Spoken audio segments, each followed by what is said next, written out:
Virtue ethics, a case study analysis.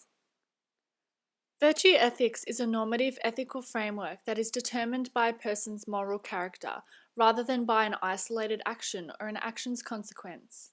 According to virtue ethics, an action is right or wrong depending on whether or not a virtuous person would do the same thing in the same situation.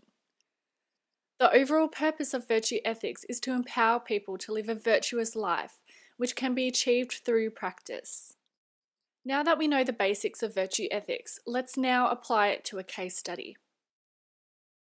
Belle Gibson is an Australian health and wellness blogger who claimed to have cured her terminal brain cancer through a healthy diet and lifestyle alone. Her story soon went viral with the help of countless media organisations and journalists, circulating her story all around the globe. Gibson used this traction to launch a mobile app called The Whole Pantry, which was so successful that tech giant Apple used it in their launch campaign for the Apple Watch.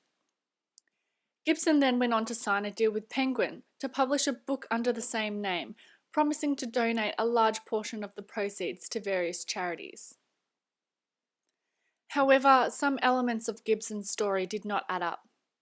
In 2015, Gibson admitted to never having brain cancer, never healing herself via natural remedies, and never donating the promised amount to charity. So what does this have to do with virtue ethics? From a virtue ethics perspective, there are four main ethical issues with this case study. First, Gibson intentionally lied to and deceived the public about having brain cancer, healing herself, and donating the proceeds to charity. Second, Gibson lied to and deceived Apple and Penguin by leading both companies to believe that what she was saying was sincere and true.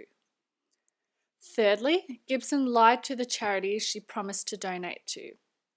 And lastly, Gibson lied to and deceived the media by allowing them to continue to believe her, causing the media to unknowingly publish misinformation.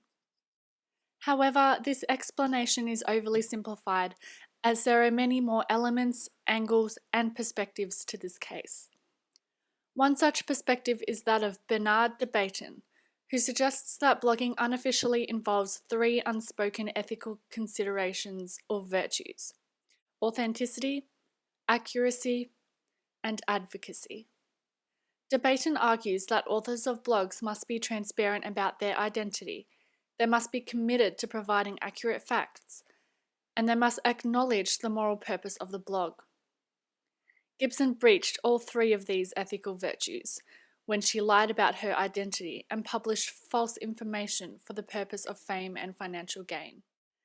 De Beighton's emphasis on the importance of accuracy in blogging introduces another perspective on this case. Both Apple and Penguin failed to check Gibson's legitimacy before signing deals with her, and instead took her word for it. Similarly, the media may have checked the facts regarding Gibson's claims, but they did not check to see whether such claims were legitimate. This raises the question, did they act unethically by failing to legitimize Gibson's claims? The key aspect here is that Apple, Penguin, and the media did not intentionally mean to endorse the deceptive information that Gibson claimed was true. So when considering virtue ethics, failure to legitimize Gibson's claims is not necessarily unethical, because the journalists who wrote the articles about Gibson were probably good, virtuous people who were just trying to do their job. Although fact-checking is not a legal requirement in Australia, many media organisations claim to rigorously check all information before it is distributed to the public. However, it is obvious that this rule is not always followed, and although a person may not intend to disseminate misinformation, it is likely that they did intentionally skip the fact-checking process, perhaps due to time pressures. So what does this say about the person's moral character? Some might say the person is lazy, negligent, or unvirtuous. This is why legislating fact-checking procedures is an important step for promoting a more virtuous society.